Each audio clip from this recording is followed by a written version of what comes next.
अगर हम new version की बात करें, न्यू वर्जन में क्या है, जैसे कि हमने लास्ट वर्जन में पढ़ा था, ओल्ड वर्जन में यहाँ पर हमने नॉलेज को पढ़ा था।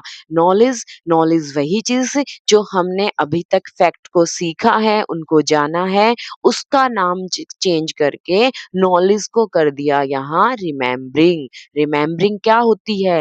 रिकॉलिंग वही चीज़ें, वही नॉलेज जो हमने अपनी लॉन्ग टर्म से अपनी मेमोरी में सेव कर रखी है, ठीक है? और यहाँ पर रिमेम्बरिंग जो है वो सेम, सिर्फ नाम चेंज हुआ है, मीनिंग हमारा वही सेम यहाँ रिप्रेजेंट होता है।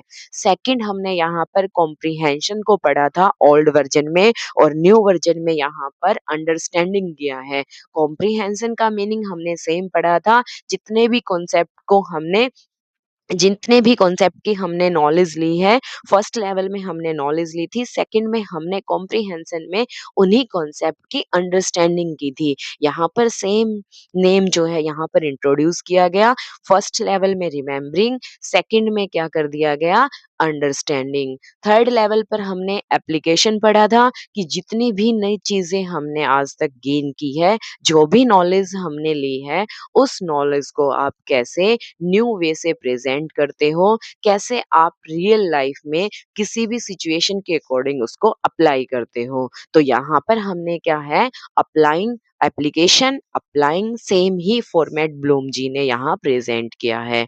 अगर हम फोर्थ वर्जन की बात करें, एनालाइज, यहाँ पर भी एनालाइजिंग कि हम क्या है, अपनी नॉलेज को हम क्या है, उस कॉन्सेप्ट को ब्रेकिंग करते हैं इनटू पार्ट्स, यानी छोटे छोटे पार्ट में हम उसको डिवाइड करते हैं, और फिर एक पार्ट को दूसरे पार्ट से हम रिलेट करते हैं, उनके मीनिंग को हम इंटरकनेक्ट करते हैं, ये एनालाइजिंग। ला इसके बाद जो हमारा यहाँ ओल्ड वर्जन में जो हमारा कॉन्सेप्ट था सिंथेसिस, यहाँ पर इवैल्यूएटिंग यहाँ कर दिया गया कि अब हम जो है हम यहाँ जजमेंट करेंगे कि making judgement based on a set of guidelines, जितनी गाइडलाइंस हमें दी गई है उसके अकॉर्डिंग क्या हमने अपना टीचिंग ऑब्जेक्टिव जो है वो अचीव किया है या नहीं, यहाँ पर जजमेंट की जाएगी। लास्ट वर्जन में जो ओल्ड वर्जन था, वहाँ पर इवैल्यूएशन को लास्ट पॉइंट दिया गया था, सबसे टॉप में रखा गया था, और यहाँ न्यू वर्जन में जो बिल्कुल टॉप पे रखा गया है, क्रिएटिंग, यानी अब लर्नर जो है इवैल्यूएशन के बाद, जजमेंट के बाद क्या करेगा, उसके अंदर इतनी एबिलिटी आ जाएगी, इतनी स्किल्स डेवलप हो जाएंगी कि वो अपने अंदर क्या है, न्यू चीज़ों को, न्यू थिंग्स को क्रिएट करना स्टार्ट करेगा।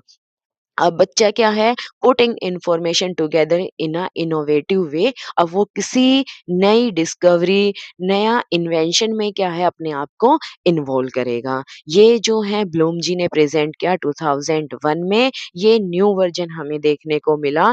पुराने वर्जन से काफ़ी ज़्यादा इसमें डिफरेंसेस हमें देखने को नहीं मिले। हाँ, एक हायर ऑर्डर थिंकिंग वाला टॉप लेवल वाली चीज़ें इन्होंने यहाँ इंटरचेंज की है, ठीक है? अगर हम फर्स्ट रिमेम्बरिंग की बात करें, नॉलेज को रिप्लेस करके रिमेम्बरिंग कर दिया गया। कॉम्प्रिहेंशन की जगह यहाँ पर अंडरस्टैंडिंग इंट्रोड्यूस किया गया। एप्लीकेशन को अप्लाइंग बना दिया गया। एनालाइज को एनालाइजिंग बना दिया गया, और यहाँ पर सिंथेसिस को इवेल्युएटिंग बना दिया गया, और इवेल्युएशन को क्रिएटिंग बना दिया गया। ये जो है इनके न्यू वर्जन में अच्छे से प्रेजेंट हुई है। अगर हम कॉग्निटिव डेवलपमेंट में ये सारी चीज़ें पढ़ें, ऑलरेडी हमने ये चीज़ें डिस्कस की है, remembering, understanding, applying, analysing, evaluation, creating.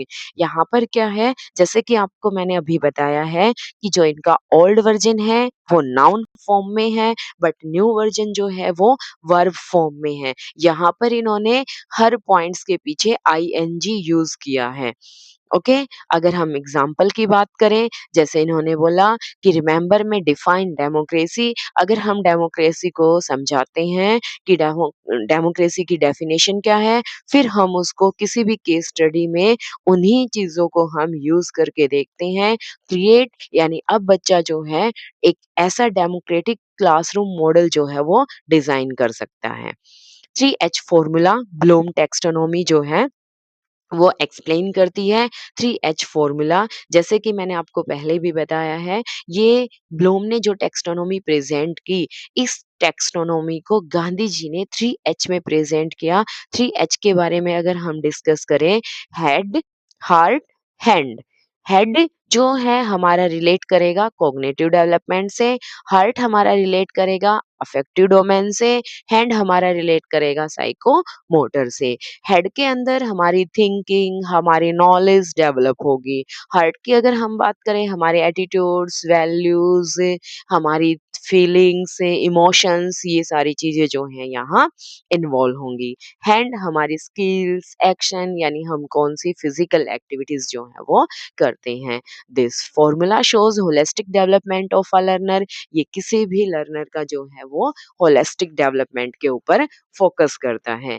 Educational importance of Bloom taxonomy, जो अभी हमने ब्लूम टैक्सोनॉमी पढ़ी, उसकी एजुकेशनल इम्पोर्टेंस क्या है? First, helps in writing learning objective. Learning objective में ये क्या होती है? हेल्पफुल होती है। Improves lesson planning. Lesson planning को इम्प्रूव करती है। Encourage critical and creative thinking. Learners के अंदर क्रिटिकल और क्रिएटिव थिंकिंग को डेवलप करती है। Useful in assessment and evaluation. Judgement में, इवैल्यूएशन में क्या है, ये चीज़ें काफ़ी यूज़फुल है। Promotes balanced development of learner. Balanced development means holistic development, all round development में ब्लूम टैक्सोनॉमी जो है वो काफ़ी हेल्पफुल होती है। आई होप आपको ब्लूम टैक्सोनॉमी काफ़ी अच्छे से समझ आई होगी। अगर किसी भी तरह की आपको प्रॉब्लम फेस होती है या फिर कोई भी डाउट है, प्लीज़ कमेंट मी।